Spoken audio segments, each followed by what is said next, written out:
귀하게 하나님 앞에 예물드리며 집회를 참석한 성도님들이 계십니다. 하나님께서 귀하게 여기시고 예물 받으시고 또 기도들이 응답되기를 소망합니다. 한번 기도 다시 하겠습니다. 살아계신 하나님 감사합니다. 시간마다 우리에게 말씀으로 권고해 주시고 용기 주시고 새 힘 주셔서 감사합니다. 오늘도 하나님 은혜 사모하여서 하나님의 종들이 정성스린 헌금을 준비하고 마음과 뜻을 정하여서 하나님 나라를 위하여서 또 기도 제목을 가지고 귀한 예물을 드립니다. 하나님 이 예물을 받으시고 하나님 기뻐하시는 주의 길로 성도들 한 사람 한 사람 인도해 주시기 원합니다. 이제 말씀 받겠습니다. 함께 나눌 때에 은혜 되게 해주시고 우리들에게 새힘 은혜가 넘치는 축복의 시간 되게 해 주옵소서. 감사합니다. 주님 찬양하며 예수님의 이름으로 기도드립니다. 아멘. 목사님께서 사도행전 10장 48절 한 절만 읽어주셨습니다.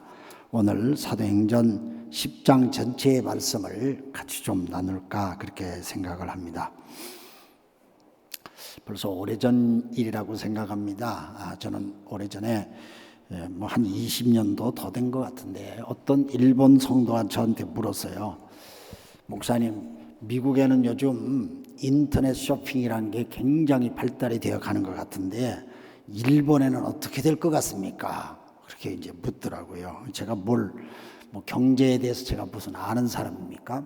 그래서 잘 몰라서 대답을 주저하고 있는데 가만 보니까 일본 사람들은 이렇게 뭘 자기 눈으로 확인하고 만져보고 이렇게 돼야 뭘 결정을 하는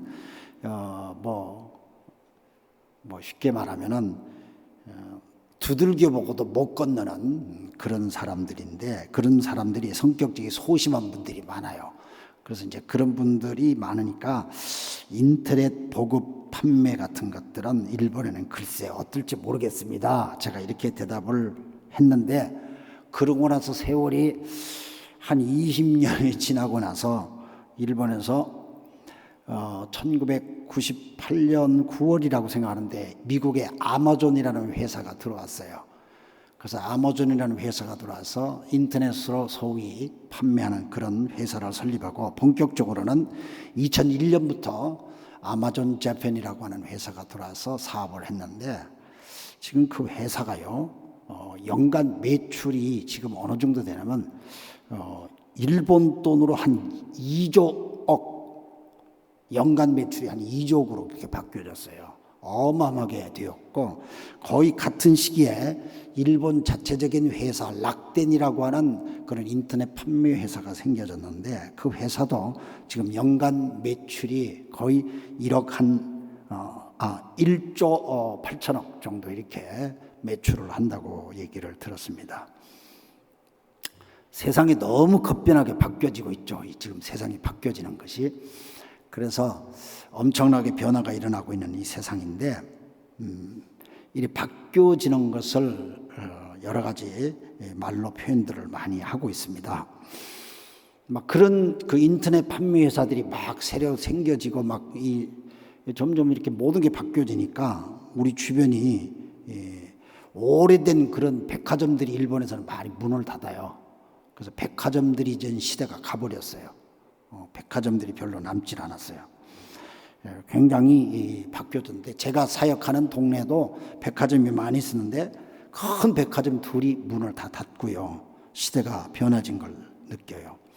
아마 여러분들도 수차례 많이 들어오셨다고 생각을 합니다만은 4차 산업혁명이라는 말이 오래전부터 들려오고 있지 않습니까? 아마 2016년 1월 달에 다보스 포럼이라는데 다보스 포럼은 세계의 경제에 관계한 지도자들이 다 모여서 거기서 포럼이라고 하는 회의를 하는데 거기서 나온 말이 4차 산업혁명이라는 말이 나왔어요. 이 4차 산업혁명이라는 말은 무슨 말인가 하니 우리가 사는 시대에 산업혁명이 그때그때마다 일어났어요. 1차 산업혁명은 1800년대 영국에서 전기기관차가 발명이 되어져 가지고 맨날 마차 수레를 가지고 짐을 놨던 시대가 전기기관차가 전기기관차가 생겨져서 막 짐을 대량으로 수송하게 됩니다. 이 대량으로 수송하는 것은 유통의 혁명이 일어나는 거죠. 한 지역에 있는 물건을 다른 지역으로 빨리 수송을 해서 세상이 바뀌어지는 거예요. 이게 이제 1차 산업혁명이 1800년대에 일어났어요. 2차 산업혁명은 1911년부터 일어난 것이 이게 대량 생산입니다.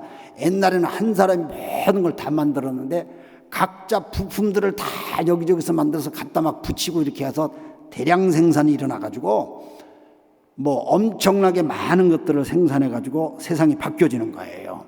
이게 2차 산업혁명이에요. 3차 산업혁명은 1970년대부터 일어났어요. 이 3차 산업혁명은 컴퓨터가 개발이 되면서 사람들 개인의 컴퓨터들이 주어지기 시작하면서 컴퓨터라 인간의 지식 정보를 내가 알고 있는 지식, 다른 사람이 알고 있는 지식을 전부 다 컴퓨터에 넣어서 모든 사람이 그 지식을 공유하게 됐어요. 그래서 이 세상이 확 바뀌어져 버린 거예요. 이게 1970년대부터 지금까지 이렇게 중도로인데 이제 몇 년 전부터 2016년도부터 제4차 산업혁명이라고 하는데 이거는 정보화 시대가 이렇게 오면서 엄청나게 세상이 바뀌어지는 그런 이렇게 이제 산업혁명이 일어나면 뭐가 달라지냐면은 우리가 하는 일들이 싹 바뀌어져 버려요. 하는 일들이 바뀌어지는데 저도 수년 안에 이렇게 보니까 한국의 구멍가게가 다 없어졌죠. 그렇죠. 구멍가게가 없어지고 편의점이라는 게 생기지 않았습니까? 그래서 유통산업이 바뀌어져요. 사람들의 움직임이 바뀌어져요. 미래학자인 토마스 페리라고 하는 사람은 2030년이 되면 2030년이라서 뭐 몇 년 남았으면 앞으로 6년이 지나면 2030년 되잖아요. 그럼 2030년 되면은 사람들이 지금 가지고 있는 직업의 약 한 40%가 직업이 바뀔지 모르겠다. 뭐 그런 말을 했어요. 제가 보니까 한국이 일본보다는 훨씬 더 발전했거든요. 훨씬 더 발전했어요. 생활 수준도 훨씬 좋아요. 대기업이나 중소기업 월급쟁이들이 한국 월급쟁이들이 훨씬 월급을 더 많이 받아요. 월급 훨씬 더 많이 받아요. 일본은 더 적게 받아요. 그런데 이렇게 바뀌어지면서 우리들의 생활이 그냥 많이 바뀌어지더라고요. 벌써 일본은 패밀리 레스토랑, 그러니까 보통 사람들이 편안하게 들어가서 밥을 먹는 그런 레스토랑에 가면은 옛날엔 전부 다 점원들이 와서 뭐 주문을 받고 배달을 해주고 그렇게 하는데 지금은 안 그러고 모든 테이블마다 조그만 그 타블렛 컴퓨터가 하나씩 다 있어요. 테이블마다. 그래서 그 테이블에서 주문을 하게 돼 있어요. 그 테이블에서 주문하면은 누가 갖다 주냐면 로봇가 갖다 줘요. 로봇이라는 게 뭐 사람처럼 생긴 그런 게 아니라 기계가 이렇게 선반이 달린 로봇가 이렇게 쫙 움직이면서 제가 주문한 테이블에 딱 오면 불이 반짝반짝반짝 켜져요. 그래서 제가 그 테이블을 딱 그 접시를 딱 내리면은 불이 탁 꺼지고 지가 주방으로 다시 돌아가요. 그러니까 레스토랑에서 이제 일하는 사람이 없어지는 거죠. 그런 사람이 필요 없다 그 말이죠. 그렇게 이 세상이 점점 이렇게 바뀌어져요. 소위 이렇게 바뀌어지는 것을 영어로 트랜스포메이션이라고 그래요. 트랜스포메이션이라고 돼. 우리말로 하면 그게 변화 뭐 그런 말이야. 세상이 바뀌어진다는 거예요. 근데 왜 제가 세상이 바뀌어지는 이런 얘기를 하면 세상이 바뀌어지는 걸 통해서 사람들이 생각을 자꾸 하게 돼요. 그래서 생각을 하게 되면서 모든 것들도 생각이 바뀌어지기 시작해요. 어제도 제가 말씀을 드렸습니다. 마귀도 우리의 생각을 점유하려고 그러고 하나님의 영도 우리들의 생각을 자극을 시켜서 바꾸려고 하세요. 그래서 우리의 생각에 영향을 많이 미쳐요. 그런데 이럴 때에 우리가 과거 회귀적인 생각을 가지고 있는 사람들은 바뀌어지고 싶질 않아요. 저 같은 사람도 바꿔지기 쉽질 않아요. 바꾸고 싶질 않고 옛날 게 편하고 옛날에 하던 방식이 편해요. 그래서 그렇게 살고 싶은데 그러나 세상은 점점 바뀌어지면서 우리들에게 새로운 것들을 하나님께서 가르쳐 주시는 것을 하고 있어요. 신앙은 옛것이 좋다. 우린 옛것으로 돌아가야 된다. 그 말이 맞아요. 그 말이 맞지만은 옛 신앙을 우리가 지켜야 되는 그것이 있지만은 오늘 우리 세상이 바뀌어진다는 거예요. 바뀌어지는 이 세상에 바꿀 수 없는 복음을 어떻게 우리는 그들에게 함께 나눌 것인가. 이것이 오늘날의 교회의 고민이 되기도 하고 우리가 가져야 될 숙제이기도 합니다. 교회 역사를 통해서 볼 때 특별히 사도행전을 보면요, 어떻게 해서 그런 변혁들이 일어났는가 하는 것을 우리가 볼 수가 있는데, 아주 크게 이 사도행전 10장이 사도행전 교회 역사의 전체에 미치는 영향이 아주 크다고 저는 생각이 들어요. 여러분, 고넬료라고 하는 백부장 얘기를 잘 아시죠? 이 사도행전 10장은 고넬료라고 하는 로마의 군대 장관인 백부장을 통하여서 하나님이 그 시대의 영적인 지도자들이 어떤 변혁을 깨우치는 하나님의 메시지가 전달되는 말씀이에요. 고넬료 이 백부장 얘기가 사도행전 10장 1절에서부터 11장 18절까지 기록되어져 있어요. 한 사람의 스토리가 사도행전 10장 1절에서부터 11장 18절까지 계산하면 66절이에요. 66절의 성경 구절이 고넬료에 대한 얘기로 가득 차 있는 거예요. 뿐만 아니라 15장으로 넘어가가지고 15장 7절부터 9절까지도 고넬료에 대한 얘기가 또 나오거든요. 이걸 다 합쳐보면 고넬료하고 베드로가 만났던 그 사건이에요. 베드로는 전통적인 예수님의 제자들 가운데도 자기는 선택받은 유대인들을 위해서 부름을 받은 종이라고 믿었던 이 베드로와 이방인 로마의 백부장이 있던 고넬료와의 이 만남의 사건은 아주 변혁적인 사건이에요. 굉장한 사건이에요. 이 사건의 말씀을 자세하게 기록을 했어요, 성경은. 그래서 이 성경을 읽는 후대의 사람들이 이 사건이 우리에게 미쳐지고 깨우쳐지는 하나님의 메시지가 크다는 사실을 말씀하시는 거예요. 성경이 중요한 얘기는 길게 설명할 거예요. 그렇죠. 예수님이 중요한 얘기를 할 때 내가 진실로 너희들에게 이른다. 주님이 막 강조하시잖아요. 그래서 성경이 이렇게 자세하게 기록하고 있는 이 말씀은 우리에게 의미가 크다는 사실을 갖고 저는 오늘 본문을 보면서요, 그 당시에 모든 유대인들이 뭐라고 생각해요? 특별히 최초의 교회가 생겨진 예루살렘 교회가 최초의 교회죠. 그 예루살렘 교회의 성도들은 100%가 유대인 크리스찬이에요. 그들이 유대인이면서 예수 믿는 크리스찬이었어요. 그러니까 전통적인 유대의 율법의 의식 속에서 예수를 믿게 됐던 것이죠. 그래서 자기들은 유대인으로서 하나님 앞에 선택받은 백성이라는 그 의식이 아주 강해요. 그래서 선택받은 우리들 속에서 깨달은 사람들이 예수를 믿고 구원의 길을 간다, 뭐 이런 생각들을 잘 많이 했던 11명의 제자들을 비롯해서 120명 성도가 교회를 하게 하지 않았습니까? 하나님의 성령이 그렇게 교회를 하게 했는데, 그러나 성령이 역사하셔서 교회를 시작됐지만 그들의 의식 속에는 아직도 그런 과거적인 것들이 묶여져 있어서, 그래서 오늘 본문에 보면 전체적으로 이방인들도 구원받을 수 있을까? 첫 번째, 그게 오늘 본문에 주어지는 도전이에요. 이방인도 구원받을 수 있나? 구원이라는 것은 하나님의 선택 아니냐? 하나님이 택하셔 불러주신 게 구원 아니냐? 그러니까 우리가 구원의 백성이지 어떻게 이방인 선택받지 못하는 이방인들도 구원받을 수 있을 것인가? 이 생각을 했던 그 초기의 그리스도인들, 특별히 그런 생각의 대표적인 인물이라고 할 사람이 베드로였거든요. 그런데 그 베드로와 이방인의 대표였던 고넬료 백부장과의 만남의 사건은 성령께서 그들을 만나게 하세요. 성령께서 그들을 만나게 해가지고 그들의 생각을 바꿔놓게 하세요. 믿음은 우리의 생각이 바뀌어지는 거예요. 사도행전을 기록한 사람은 누가라는 사람이 기록하지 않습니까? 10장 1절부터 예루살렘에서 북서쪽으로 100km 정도 떨어져 있는 어느 인공적으로 갖춰진 그런 가이사라라고 하는 그런 항구 도시에 있었던 백부장 고넬료, 하나님의 성령이 백부장 고넬료에게도 말씀하시고 동시에 성경을 보니까 베드로에게도 말씀을 하셔서 이 두 사람이, 성령이 두 사람을 막 움직여서 만나게 하세요. 성령이 일을 하세요.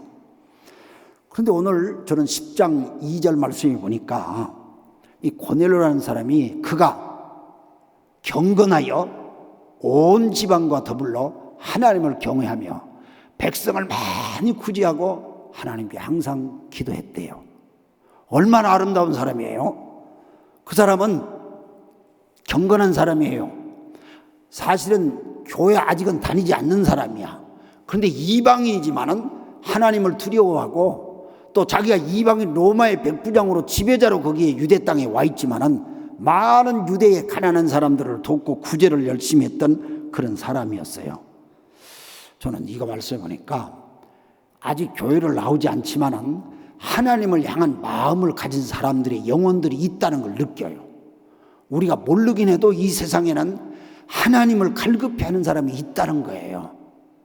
그런 사람들이 하나님께서 역사하는 사람들이 있다는 것을 이 고넬료의 사건을 통해서 볼 수 있어요. 그런데 이 고넬료가 그런 가운데 그가 하나님 앞에 기도하는 가운데 하나님의 영이 환상 속에 그에게 나타났어요. 그래서 하나님의 성령이 고넬료에게 뭐라고 나타나는 거 아니에요? 3절에 보니까 그가 기도를 하는데 하나님이 환상 속에 나타나가지고 말씀을 해줘요. 야, 너는 네가 가서 사람들을 시켜가지고 꼭 사람을 불러와야 되는데 내가 지금까지 네가 사람들 앞에서 많은 구제를 하고 또 많은 기도를 하고 이 모든 것들을 내가 너의 기도와 너의 구제하는 이 모든 것들을 내가 기억하마. 근데 이런 것을 기억하고 있는데 너는 지금 욥바라는 지역에 베드로라고 하는 시몬 이런 사람이 그곳에서 기도를 하고 있을 텐데 네 부하를 누구든가 좀 보내가지고 그 사람을 데려오도록 해서 그 사람의 말을 들으라. 하나님의 성령이 천사를 통해 가지고 이 고넬료에게 그 말씀을 주어요.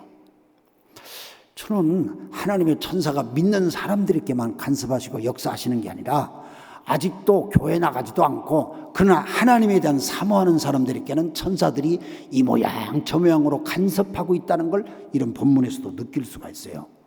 욥바라고 하는 곳은 지금 이스라엘의 텔아비브라고 하는 지역입니다. 다시 말하면 이스라엘의 행정 수도죠. 항구 도시인데요. 그곳에 베드로가 텔아비브에 가서 욥바라고 하는 텔아비브에 가서 지금 있는데 어떻게 성령께서 그것은 다 아시고 고넬료에게도 그 말씀을 하는 거예요. 사람들을 보내가지고 그 베드로 시몬을 너희 집으로 좀 모시고 오서 그에게 말씀을 들으라고 그렇게 얘기를 하시는 거예요. 이 말씀을 볼 때에 하나님께서 사람을 만나게 하시는 일을 해요. 하나님께서 누구를 만나라, 하나님께서 어디를 가봐라 이렇게 성령께서 말씀을 고넬료에게 그렇게 하시는 것을 오늘 본문을 보면은 저는 이방인들도 하나님을 전혀 모르겠다고 생각하는 선택받지 못한 사람이라 할지라도 하나님께서 그들의 생애를 다 간섭하시고 그들을 이끄시고 그들을 통해서 하나님의 역사를 이루어 가신다는 걸 생각할 수 있어요. 그래서 우리 예수 믿는 사람들이 이방인들 소위 예수를 믿지 않고 교회를 나오지 않는 이웃들에 대한 생각을 좀 바꿀 필요가 있지 않나 하는 그런 생각이 들어요. 저런 사람들은 뭐 예수님이 필요 없을 것 같다. 저런 사람들은 구원 못 받을 것 같다. 저런 사람들은 하나님의 나라에 적합하지 않을 것 같다. 그건 내 생각이에요. 그러나 하나님은 구원 못 받을 것 같은 사람이 하나님이 제일 필요로 한 사람이에요. 가장 어렵고 가장 지옥 갈 것 같이 보여지는 사람이 하나님의 구원이 제일 필요한 사람 아니겠어요? 그래서 하나님은 우리의 생각을 뛰어넘어서 소문이 나쁜 사람, 가난한 사람, 학벌이 없는 사람, 다른 종교를 믿는 사람, 병든 사람, 상처받은 사람, 전과자, 빚진 사람들 이런 사람들 보면은 우리가 상대하기가 좀 거북하고 좀 힘들 것 같이 느껴지는 사람이면 하나님은 그런 사람들을 통해서 또 하나님의 말씀을 주어서 하나님 앞으로 돌아오기 시키겠다고 하는 방법이 있는 것을 믿어요. 그래서 오늘 성령이 고넬료에게 말씀을 그렇게 천사를 보내서 하고 있어요. 하나님의 천사는 이방인들에게 이렇게 찾아가서 역사한다. 우리의 생각을 좀 바꿀 필요가 있어요. 우리들은 천사는 하나님의 종들은 전부 다 우리들만 붙들고 우리들만 역사하는 줄 그렇게 생각하는데 그렇지 않다는 거예요. 기독교 역사를 보면 그렇게 나와요. 사도행전 8장에 보면 여러분 아시죠? 이디오피아의 고관이 예루살렘을 방문했다가 돌아가는 길에 혼자서 이사야서 성경을 읽고 있잖아요. 근데 뭔지도 깨닫지도 못하면서 이사야 성경을 무조건 읽고 있는데 그때 마침 그곳을 지나가는 빌립이라는 사람에게 하나님의 성령이 감동을 주어서 그 이디오피아 사람에게 너는 가까이 가서 그가 읽고 있는 성경을 깨닫고 있는지 물어봐라. 그래서 빌립이라는 사람이 하나님의 성령 인도함을 받아서 당신 지금 성경을 읽고 있는 것 같은데 읽는 성경 뭔 말인지 잘 알겠습니까? 물으니까 제가 읽긴 읽어도 잘 모르겠습니다 하니까 그러면 내 마차에 올라와서 가르쳐 주세요. 그래서 빌립이 그걸 가르쳐 주지 않습니까? 그때 영이 확 열리면서 그 에티오피아 사람이 예수님을 믿게 되죠. 이사야 예언서가 선포하는 이 말씀은 오실 예수님을 메시아를 얘기하는 것이라고 할 때 그 자리에서 그는 고백하고 세례를 받는 게 나오지 않습니까? 저는 하나님께서 우리를 만나게 하는 사람들이 다양하게 이렇게 있다는 거예요. 바울 사도가 고린도에 가서 전도를 해요. 얼마나 고린도에서 핍박을 많이 받는지 모릅니다. 그래서 그냥 막 난 여기 이 동네에서 떠나버려야 될까? 더 이상 여기서 복음 전하는 걸 하지 말아야 될까? 굉장히 바울이 갈등이 좀 있었어요. 왜냐하면 고린도 사람들이 악하고 막 그렇게 그냥 막 답답했어요. 전도를 하는데도 안 받아요. 근데 그날 밤에 하나님 앞에 기도를 하는데 하나님께서 환상 속에 나타나셨어요. 사도행전 18장 9절에 이렇게 기록하고 있어요. 밤에 주께서 환상 가운데 바울에게 말씀을 하셨어요. 두려워하지 말라. 침묵하지 말고 말하라. 그렇게 반대가 있어도 네가 침묵하면 안 된다. 말해라. 그래서 두려워하지 말고 침묵하지 말고 네가 말해라. 내가 너와 함께하고 어떤 사람이 너를 대적하여 너를 이 성중에 어렵게 할지라도 결코 너를 해롭게 할 자가 없을 것이니 마지막에 뭐라고 말씀하는데요? 이 성중에 내 백성이 많을 것이다. 이 성중에 내 백성이 많다. 바울은 이 말씀을 듣고 고린도에서 많은 사람들이 자기를 공격하지만 하나님의 성령이 나를 보내실 때는 성중에 구원받을 백성이 많다는 것을 바울이 그걸 깨달아요. 그래서 바울은 그것을 떠나지 않고 그곳에서 고린도 교회를 세우지 않습니까? 그래서 고린도 교회가 세워지는 거예요. 참 저는 주변에 이렇게 우리 하나님께서 사람을 만나게 하시고 또 그곳에서 일하게 하시고 하나님이 일하세요. 성령이 일하세요. 저는 일본에 가서 일본 사람들을 구원시키는 일 하는데 전 처음부터 일본을 가겠다 생각을 한 번도 해본 적이 없어요. 한 번도 해본 적이 없어요. 그런데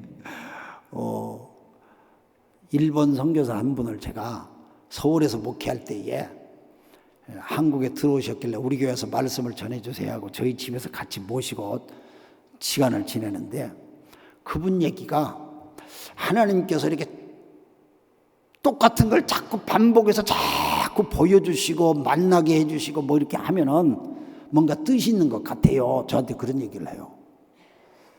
근데 그리고 그분이 가셨는데 그분이 가시고 난 다음에 이상하게 일본에 뭐 여행하고 갔다 온 사람을 만나게 되고 또 일본과 관계된 사람을 만나고 뭐 계속 나한테 일본과 관계된 사람을 만나요. 어느 날은 또 일본 목사님이 저한테 자매 결혼해서 우리가 교제하십시다 또 연락이 오고요. 도대체 나는 일본하고 관계성이 아무것도 없는데 하나님께서 자꾸 그런 기회를 저한테 주시는 거예요. 그래서 제가 이게 하나님께서 나에게 부르시는 것이다. 조금씩 느끼기 시작해서 어느 날 하나님이 저를 일본 선교로 부른다는 걸 확실히 성령의 음성으로 제가 받게 돼요. 그래서 저는 일본 선교를 가게 된 거예요. 아무것도 없었어요. 저를 뭐 도와주겠다, 저를 뭐 아는 사람 아무도 없었어요. 그러나 하나님께서 저한테 그렇게 자꾸 말씀해서 그렇게 갔어요. 그 일본에 가서 또 이렇게 전도를 하니까 일본 사람들이 예수를 참 잘 안 믿는데 해외에 나가는 일본 사람들은 바깥에 나가서 예수를 믿는 비율이 참 많아요. 그래서 제가 일본 사람들 중에 해외에 나가 있는 사람을 좀 전도해야 되겠다고 해서 미국에 유학 가 있는 사람, 그리고 미국에 주재원으로 파견 나가 있는 사람들, 그럼 미국에 교회들이 많고 크리스찬이 많으니까 그런 좋은 영향을 많이 받을 게 않겠어요? 그래서 제가 해외에 있는 소위 디아스포라 미션이라고 그래요. 그러니까 해외에 나가 있는 일본 사람들을 전도하는 운동을 또 벌였어요. 그래서 미국에 가서 미국의 동부지역, 미국의 서부지역 일본 사람들을 모아서 연합집회를 막 인도했어요. 일본 목회자들을 모아서 훈련시키는 일을 했어요. 한 번은 뉴욕에 가가지고 일본에서 온 사람들을 다 모아서 한 250명 정도가 모여가지고 큰 집회를 했는데 거기에 보니까 나카지마 데츠히코라고 하는 어떤 젊은 목사가 왔는데 이 사람이 저한테 껍벅 인사를 하고 목사님 얘기를 많이 들었습니다. 그렇게 얘기를 해요. 그 나중에 얘기를 듣고 보니까 그 사람이 일본의 유명한 야쿠자 아시죠? 깡패. 야쿠자 두목의 아들이요. 근데 그 야쿠자 두목이 회개하고 예수를 믿고 구원받아가지고 저희 교회 와서 간증을 한번 한 적이 있어요. 근데 그 집 아들이 미국에 유학을 갔다가 미국에서 예수를 믿고 헌신을 해서 신학을 가가지고 목사가 돼가지고 미국 뉴욕 맨해튼에서 일본인 교회를 목회를 하고 있더라고요. 어떻게 야쿠자 아들이 목사가 되는 걸 생각을 했겠어요? 하나님의 성령이 하시는 일은요, 우리의 생각을 뛰어넘는 거예요. 놀라운 일을 하세요. 그래서 얼마나 아름다운지 내가 뉴욕 쪽으로 가기만 하면 그 친구를 불러서 같이 식사 대접도 하고, 너 참 귀한 일꾼이다. 하나님의 은혜로 일을 많이 해라. 근데 그 친구가요, 한국 부인을 또 얻었어요. 미국에 같이 유학 가간 한국 부인을 얻어가지고 얼마나 둘이 내외가 열심히 전도를 하고 있는지 몰라요. 우리의 생각을 뛰어넘게 일하시는 성령의 역사하심을 저는 느껴요. 세상에는 우리가 알지 못하는 이방인들, 우리가 모르는 사람들 가운데 이렇게 하나님을 사모하는 영혼들이 있다는 거예요. 그 영혼들을 우리가 만나는 것이 사도행전을 통해서 우리에게 주시는 선교적인 모티브예요. 너무너무 중요한 거예요. 그래서 이런 하나님의 영으로 만나야 될 그 사람들을 만남을 통하여서 오래 예수님의 전통적으로 믿고 우리들의 틀 속에 갇혀있는 우리들의 의식들이 변혁이 이루어지도록 하는 것이 하나님의 뜻이에요. 그래서 두 번째로 오늘 저는 이 말씀을 통해서 전통적인 믿음의 사람들이 변혁이 필요한 거예요. 우리의 생각이 바뀌어져야 돼요. 변혁이라는 것은 내 의식이 바뀌어지는 것인데 우리는 오랫동안 해서 그냥 젖어 있어요. 가이사라라고 하는 곳에서 약 한 40km 떨어진 곳이 욥바, 다시 말하면 텔아비브라고 하는 지역에 베드로가 시몬 피장의 집에서 지금 기도하고 있지 않습니까? 그런데 하나님의 성령이 고넬료에게 말씀을 하셔서 네가 그 집에 부하를 보내가지고 베드로를 좀 모시고 오도록 그렇게 하라고 얘기를 했죠. 그래서 고넬료는 성령이 하시는 말씀을, 천사를 통해서 하시는 말씀을 듣고 그대로 순종해서 사람을 보내요. 근데 베드로에게 사람을 보내는 그 순간에 베드로는 기도의 때가 됐어요. 그래서 베드로가 여행 중에 있지만은 기도하려고 옥상에 올라가가지고 옥상에서 하나님 앞에 엎드려 기도를 해요. 기도하는 가운데 베드로가 환상이 보이지 않습니까? 베드로가 환상 보는 데 하는데 그 베드로가 본 환상 여러분이 기억하시죠? 하늘에서 큰 하늘문이 열고 큰 보자기가 내려오는데 보자기 속에서 각종 짐승들이 그 보자기 속에 다 들어있고 뭐 4발 달린 짐승들이 있고 뭐 쪽발레 가라지지 않고 4발 달렸다는 것은 이건 부정한 동물이라는 거예요. 근데 그런 것들이 가득 보자기 속에 있는데 하늘로서 들리는 음성이 야 베드로야 너 일어나서 빨리 그걸 네가 잡아먹어라 뭐 이런 소리가 들려져요. 베드로가 깜짝 놀라서 뭐라고 그래요? 하나님 내가 어떻게 거룩한 백성이 이 부정한 것들을 내가 잡아먹을 수가 있습니까? 나는 그런 걸 못합니다 하고 하나님 앞에 이렇게 못한다 그런 얘기를 해요. 그러나 베드로가 그렇게 못한다는 얘기를 하니까 하나님 또 말씀하시는 하나님께서 깨끗하게 하시고 거룩하다고 말인데 네가 왜 못한다고 하느냐? 아 하나님 난 못해요. 잡아먹어라. 하나님 난 못해요. 이걸 3번이나 반복을 해요. 3번이나 반복을 해요. 사실 우리가 어떤 전통적인 의식 속에 꽉 잡히면은 하나님께서 새롭게 말씀해 주시는 것을 몇 번 반복해서 말씀해 주셔도 우리가 못 깨달을 수가 있어요. 베드로가 잘 못 깨달아요. 분명히 예수님께서 말씀하셨죠. 마가복음 7장 15절의 말씀에 보니까 무엇이든지 밖에서 사람에게 들어가는 것이 그 사람을 능히 더럽게 할 것이 못하고 뭐가 더럽게 할 것이냐? 속에 있는 것이 사람을 더럽게 한대요. 속에 있는 것이 우리를 더럽게 하는 거예요. 그래서 이런 말씀을 이미 베드로도 들었고 배웠다고 생각하는데 이 사도행전의 베드로는 그렇잖아요. 복음서 시대에 예수님을 통해서 이걸 다 배우고 깨달았을 분명인데 그는 이방인들을 가까이 하는 것은 더러운 것이고 속된 것이라고 해서 거부를 해요. 그래서 그들과 내가 교제하는 것은 있을 수 없는 일입니다. 이방인들은 구원받지 못할 사람들이고 그들과 내가 어떻게 함께 하겠습니까? 이걸 3번이나 부인하고 나는 할 수 없다고 하는 얘기를 하지 않습니까? 그러나 하나님께서는 넌 일어나 잡아먹어라. 사도행전 10장 20절이 다시 한번 그렇게 강조를 해요. 일어나 내려가 의심하지 말고 함께 가라. 이 말은 못 잡아먹겠다고 하나님 앞에 3번이나 때를 쓰고 난 못합니다 막 하는데 바깥에서 녹화하는 소리가 들리는 거야. 기도하는 중에 녹화하는 소리가 들려요. 누구세요? 이렇게 하는데 누구세요 소리를 묻는과 동시에 하나님의 성령이 야 지금 너를 찾아온 이 사람을 네가 만나서 그 사람이 가자는 대로 그 집을 가라. 성령이 그런 마음을 줘요. 그래서 베드로가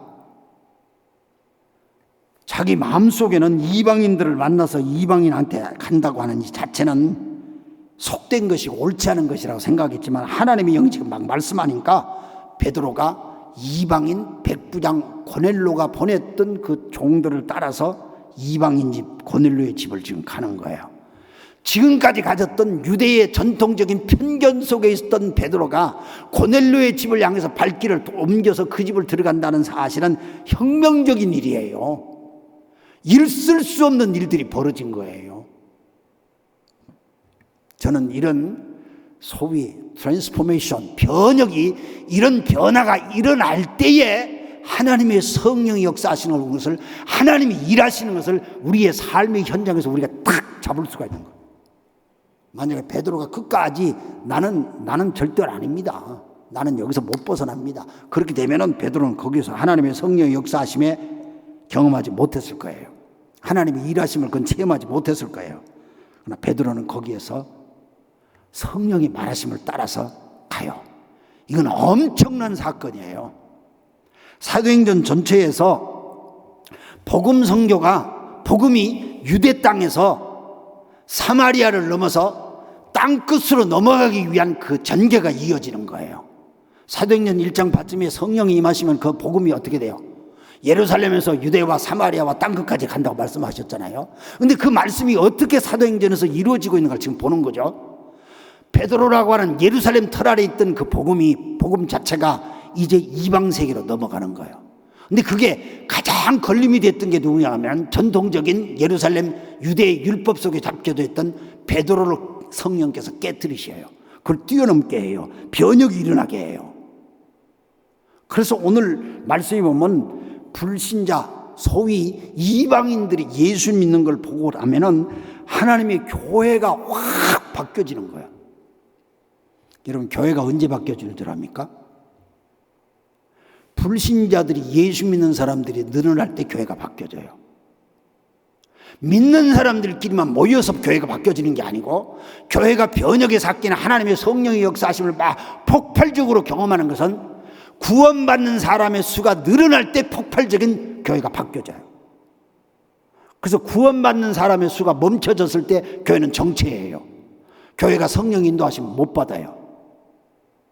그래서 교회는 이방인들의 구원받는 역사가 계속 일어나야 돼요.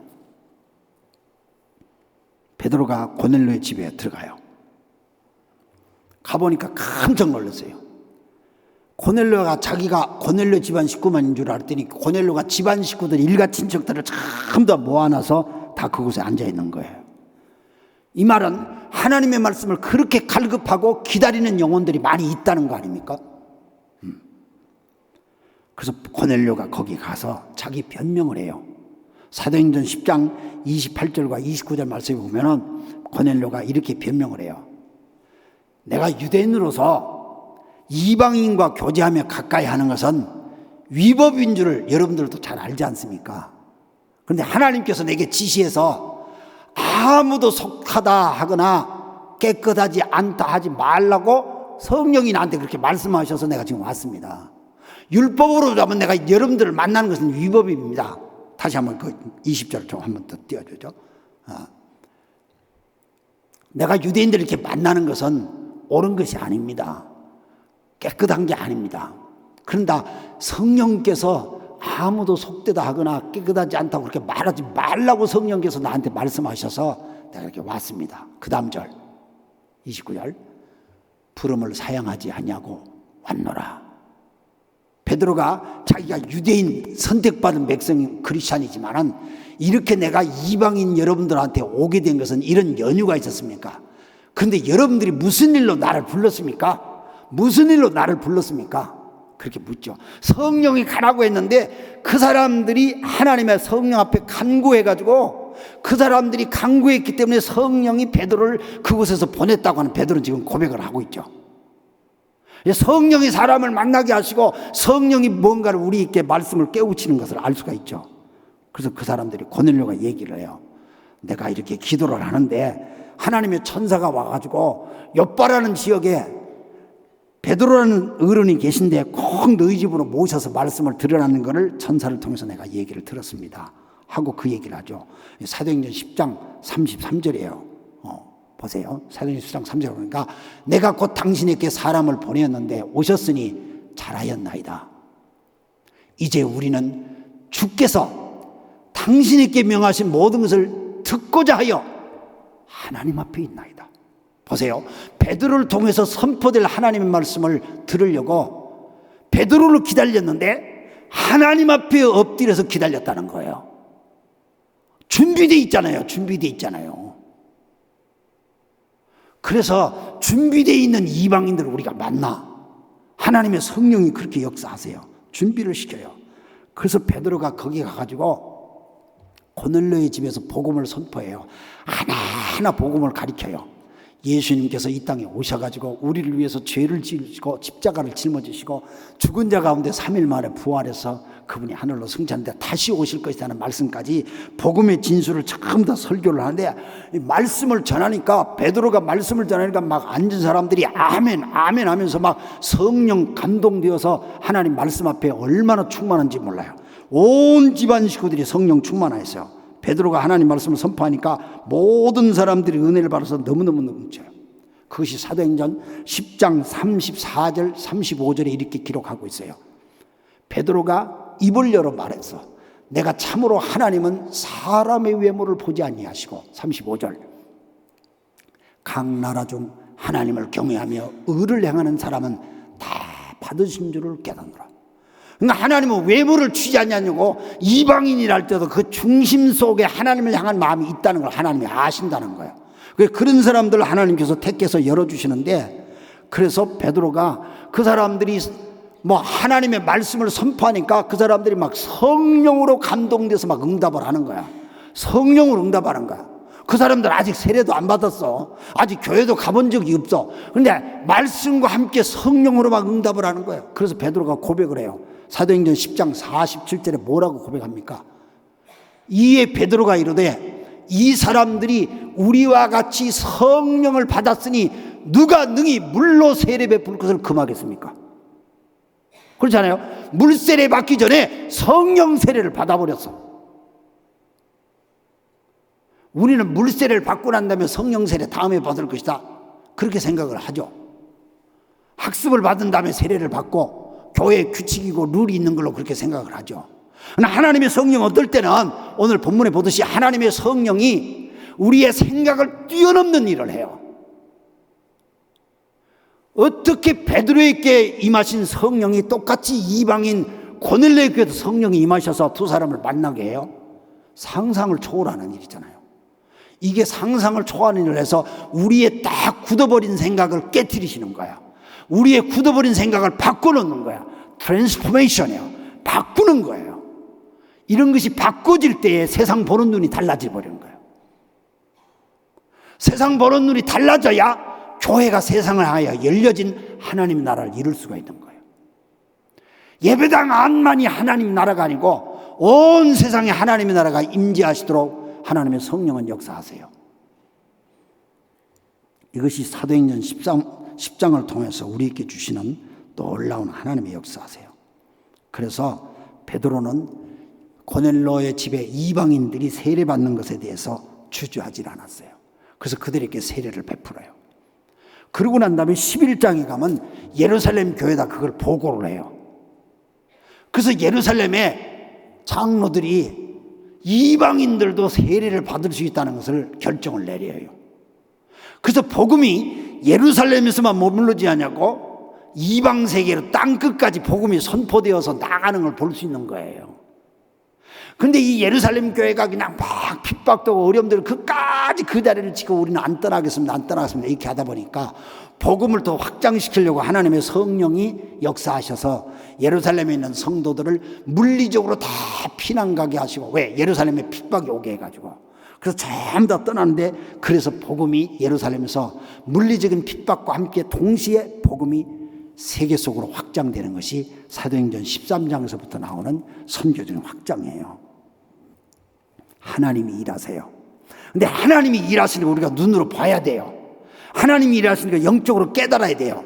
하나님이 일하시는 것을 현상적으로 실제적으로 우리는 그것을 캐치해야 돼요. 그래야만이 우리의 생각이 바뀌어지고 내 의식이 바뀌어져요. 그리고 하나님과 함께 일을 할 수 있게 되는 것이에요. 그래서 하나님의 성령이 그 일을 해요. 사도행전 2장에 보면 기도하다가 성령 받았는데 성령 받으면서 사람들이 첫 번째 나타난 이적 표적이 방언을 하지 않습니까?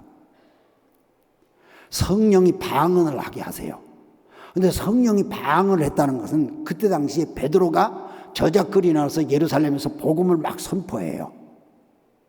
이미 예수님 부활해서 하늘로 승천하셨고 제자들이 마가의 다락방에서 모여서 기도하다가 성령 받아서 그게 교회가 되고 동시에 그들이 나가서 자기들이 죽임을 당할지도 모르는데도 불구하고 나가서 복음을 선포하는데 그때가 오순절이 되어가지고 흩어져 있던 디아스포라 유대인들이 전부 다 예루살렘 모여가지고 그들이 히브리 말을 잘 못 알아들어. 그런데도 불구하고 거기에 모인 사람들이 베드로가 설교하는 내용을 각 나라 말로 전부 다 알아듣게 돼요. 그게 방언의 역사예요. 그런데 언제 방언이 필요하다는 사실을 우리가 깊이 생각해야 돼요.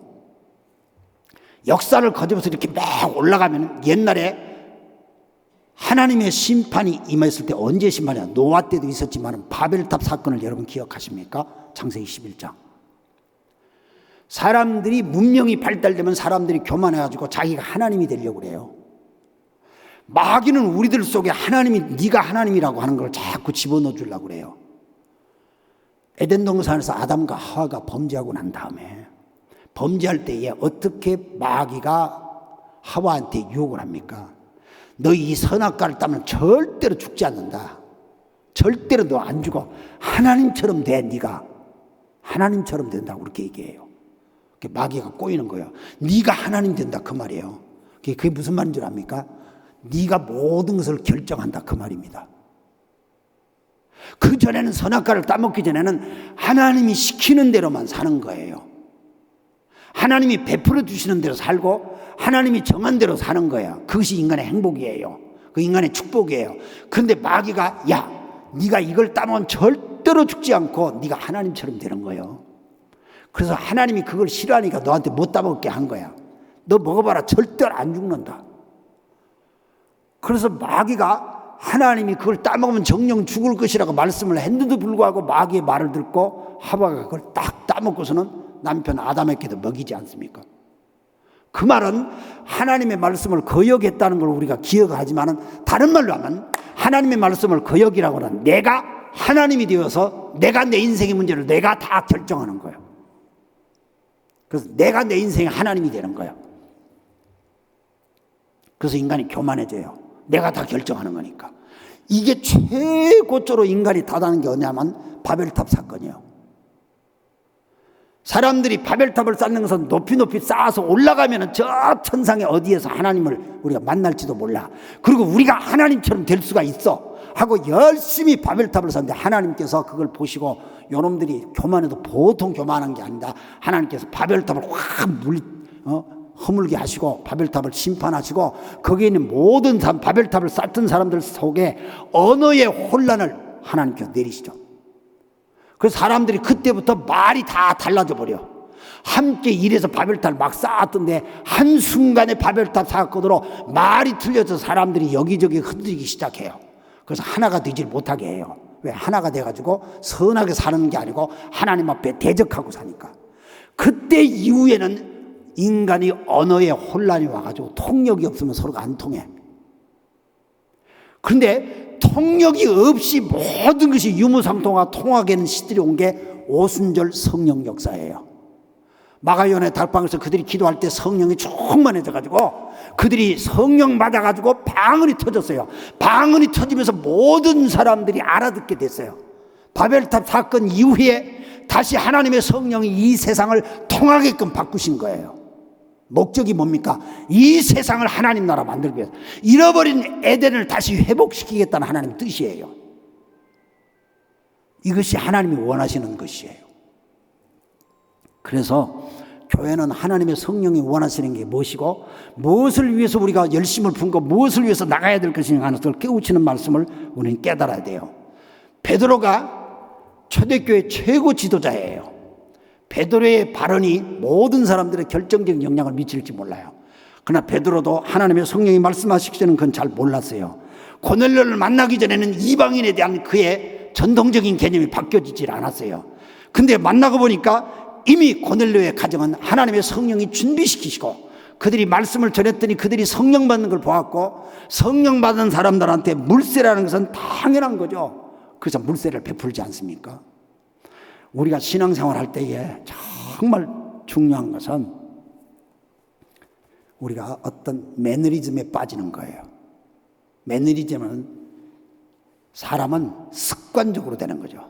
습관적으로 되는 게 아주 좋은 습관은 붙으면 좋지만은 습관화되어져서 의식이 없는 습관화는 그 사람들에게는 그것이 오히려 우리들을 어둡게 만들고 우리를 실패하는 인생으로 만들어요.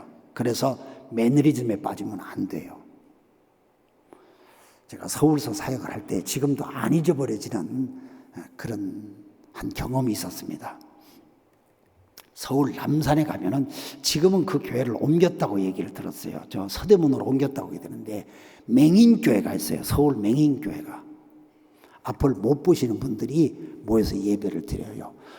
거기에 제가 설교를 한번 청함을 받아서 가서 설교를 했어요. 근데 다 눈을 감고 있죠. 눈 뜬 사람은 나 하나뿐이요. 그러니까 눈 감고 있는 사람한테 설교를 해요. 근데 설교를 하는데 그분들이 자 귀를 바짝하고 듣고 눈이 감겨진 사람들은 다른 촉감들이 또 많이 발달이 된대요. 그래서 그 사람들한테 말씀을 전하고 식사 대접을 가는데 회원동은 아주 허름한 집을 갔는데 두 내외가 앞을 못 보시는 분이에요.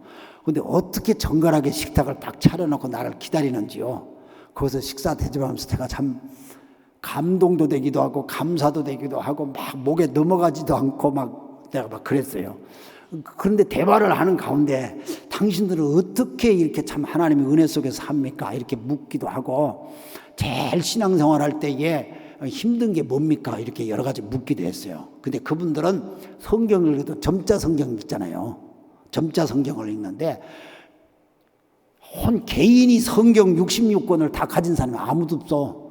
왜냐하면 점자 성경은 마태복음만 하더라도 이거보다도 더 두꺼워. 마태복음이. 왜냐하면 점자로 되어 있기 때문에 마태복음 하나. 그래서 벽 한 칸 전체 예배당에 보니까 성경 전체가 있는데 66권이 이 벽 전체 하나가 되더라고. 그래서 교인들이 그걸 빌려가서 점자 성경을 읽는 거예요. 이렇게 점자 성경을. 점자 성경은 손끝으로 이렇게 읽잖아요. 손끝으로 읽는데 제일 곤란한 게 자기들은 손끝을 많이 쓰니까 이 손끝이 굳은 살이 밴대. 손끝이. 그래서 손끝이 굳은 살이 베개서 그래서 빨리빨리 성경을 못 읽을 때가 많다는 거예요. 그래서 그럴 때마다 어떻게 합니까? 그러니까 면도칼로 이 굳은 살을 이렇게 벤대요. 그 말을 듣고요. 섬뜩하면서 내 자신이 굉장히 도전을 받았어요. 사람이 살면서 매너리즘에 빠지는 거, 그것은 나도 모르는 습관이 돼서 전통이 되어져서 그걸로 나한테 목에 힘이 들어가고요. 거들먹거리고 하는 그것이 내 신앙을 병들게 하고 나를 망하게 하는 거예요. 그래서 우리들 속에는 트랜스포메이션, 한번 변혁이 일어나야 돼요. 쉽게 말하면 확 뒤집어져야 된다 그 말이에요. 뒤집어져야 돼요. 그래서 우리가 하나님의 영이 내 속에 와서 나를 자유롭게 나를 이끌어 나가실 수 있도록, 하나님의 은혜를 자유롭게 나를 역사하실 수 있도록 그렇게 바뀌어질 때에 우리는 하나님 나라를 위해서 귀한 일꾼들이 되고 하나님 우리를 통해서 자유롭게 하나님 역사를 이뤄나가실 줄로 믿습니다. 그래서 여러분 교회가 어떤 것이 우리가 바뀌어져야 될 변화의 대상인가 하나님이 가르쳐 주시면, 성령께서 말씀하시면 여러분의 가정이 하나님의 성령이 이것이 여러분들이 깨달아야 된다. 너는 이 사람을 좀 만나야 된다. 너는 저 사람에게 복음을 전해야 된다. 너는 이런 생각을 좀 바꿔라. 하나님이 감동 주시고 여러분의 생각 속에 뭔가를 자꾸 만져주시면 주저하지 마시고 성령의 검으로 성령의 면도칼로 여러분이 그냥 딱 딱딱하게 굳어있는 그 굳은 살을 다 베시길 바랍니다. 그래서 부드러운 마음을 가지세요. 성경으로 부드러운 마음을 가지래요. 그럴 때에 하나님의 영과 함께 여러분들은 오늘 시대를 살아가는 하나님의 성령의 교회, 성령의 가정, 성령의 사람, 하나님의 일을 같이 하는 사람이 될 줄로 믿습니다. 우리가 장로교회가 본래 옛날에는 개혁교회라고 그랬어요. 개혁교회라고 했어요. 교회를. 장로교회는 개혁교회라고 하는데 리폼드 처치라고 그래요. 장로교회는 프레스바이티안 처치라고 영어로 그렇게 하는데 이 리폼드 처치 개혁교회라고 하는 말은 옛날에 존 켈빈이 한번 종교교회를 켰다 뭐 그런 걸로 끝나는 게 아니라 날마다 우리가 하나님 앞에 개혁을 해야 된다는 게 개혁교회예요. 날마다 개혁하는 거예요. 그래서 날마다 우리는 성경을 보면서 하나님의 말씀으로 자꾸 되돌아가는 거예요. 그래서 우리 자신들을 다시 리마인드 시켜야 되는 거예요. 바꿔줘야 돼요. 그럴 때에 하나님께서 우리를 통해서 이 땅에 하나님의 나라를 실현시키는 일의 일꾼으로 불러주시는 거예요. 사랑하는 성도 여러분, 여러분 하나님의 변혁에 주저하지 마시고 두려워하지 마시고 그분이 우리의 생활을 이끄신다는 걸 믿고 변혁의 삶을 살기를 주의 이름으로 축원합니다. 이제 우리 찬송 하나 같이 부르겠습니다. 우리 함께 기도해라는 찬송이 있어요. 가사를 깊이 생각도 하시고 이 찬송 우리가 같이 좀 부르도록 합시다.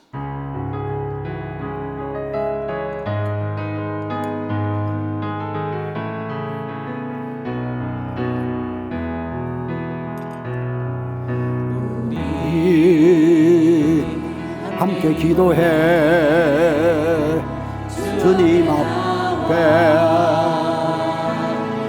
무릎 꿇고 율 베푸시는 주 하늘을 향해 두 손 들고 하늘 문이 열리고 은혜의 빗줄기 이 땅 가득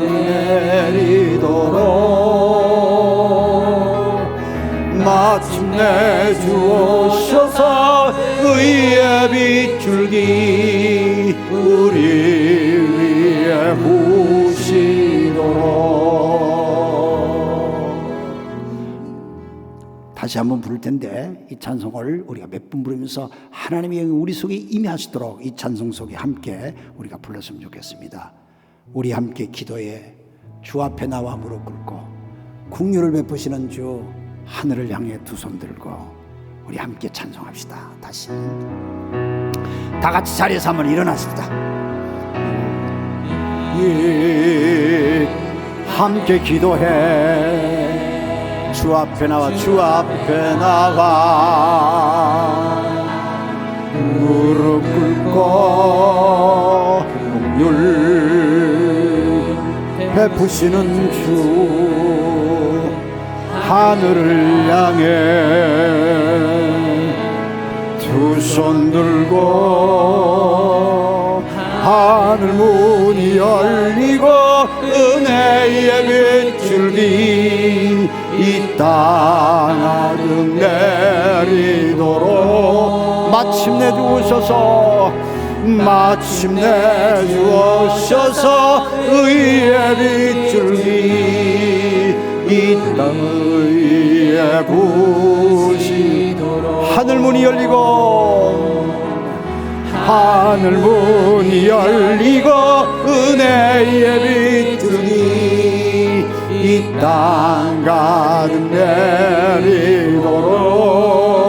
내리도록 마침내 주오셔서 의의 빗줄기 우리 위에 부시 하늘 문이 열리고 다시 하늘 문이 열리고 은혜의 빗줄기 이 땅 가득 내리도록 마침내 주오셔서 의의 빗줄기 우리 위에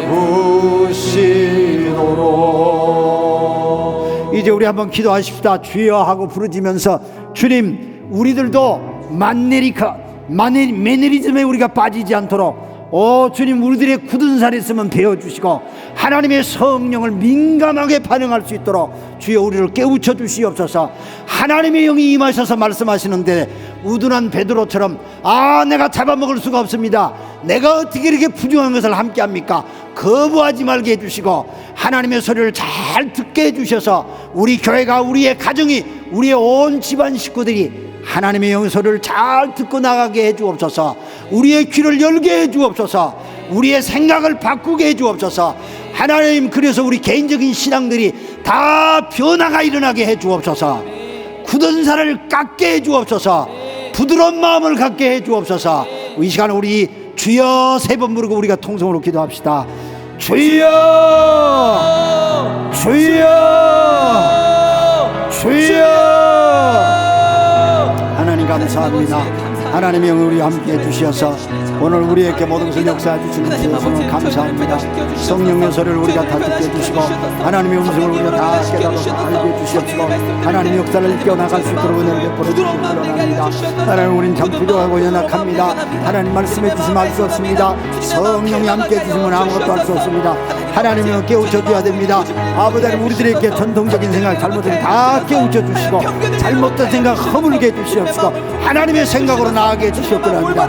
하나님의 말씀으로 나아가게 하시고 성령님 보여주게 해주시고 하나님의 영이 말씀하게 해주시고 하나님의 영이 우리를 주장해 주시옵고 합니다. 주여 은혜를 주시옵시고 우리들에게 다 생각이 갈라지고 있는 것이 하나 되게 하시도록 하나님의 성령으로 들어오게 일치하게 하는 줄로 믿사오니 하나님이 우리들 속에서 일치하게 하셔서 하나님의 능력을 나타내 주시옵시고 주여 도와주시옵시고 하나님의 은혜를 베풀어 주시옵고 합니다.